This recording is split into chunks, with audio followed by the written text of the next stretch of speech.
Shalom Bapak Ibu yang diberkati, senang kembali saya bisa menyapa Anda dan berjumpa di channel ini untuk memberkati Anda semua di dalam penyampaian firman Tuhan. Tema firman yang akan saya sampaikan masih berkaitan dengan ramalan tahun 2025, bagaimana kita menanggapinya, dan hari ini kita masuk seri yang ketiga. Saudara, saat kita hendak memasuki tahun yang baru, khususnya sebentar lagi kita akan meninggalkan tahun 2024 dan masuk di tahun 2025. Ada pesan firman Tuhan untuk Anda semua, dan ini sangat penting ketika kita menghadapi tahun yang baru, di mana kita mendengar banyak kabar-kabar yang memberitakan tentang kabar-kabar yang buruk, berbagai macam analisa dan berbagai macam komentar orang-orang menyatakan bahwa di tahun 2025 akan ada berbagai macam bencana, masalah, dan terjadi krisis yang berkepanjangan. Saudara, mari hari ini ingat, jangan pernah berhenti berharap kepada Tuhan. Ini penting sekali. Sebagai orang Kristen, sebagai orang yang mempercayai Tuhan, mari jangan pernah Anda kehilangan harapan. Roma pasal 12 ayat yang ke-12 firman Tuhan berkata, bersukacitalah dalam pengharapan, bersabarlah dalam kesesakan, dan bertekunlah dalam doa. Firman Tuhan menyatakan bersukacitalah dalam pengharapan.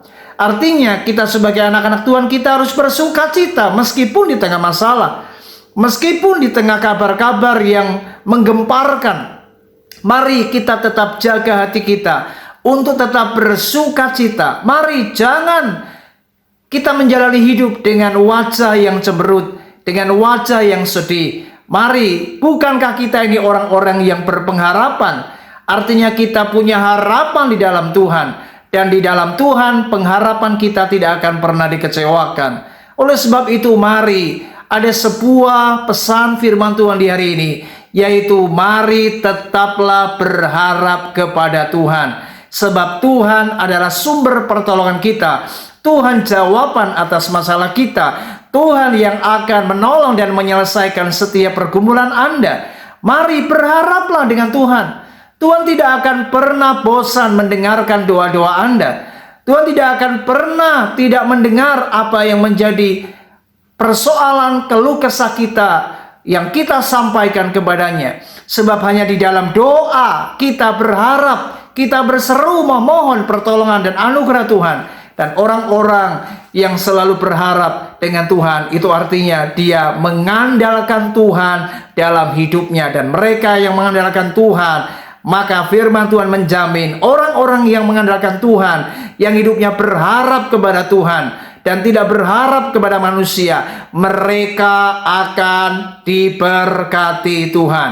Percayalah, ini janji Tuhan. Tuhan tidak pernah berdusta. Siapa yang berharap kepada Allah, pasti akan datang apa yang namanya pertolongan, pasti akan datang apa yang namanya berkat. Oleh sebab itu, ketika nanti kita memasuki tahun 2025, percayalah Tuhan pasti akan memberkati bagi mereka yang berharap kepada Tuhan. Tuhan Yesus memberkati kita semua. Shalom.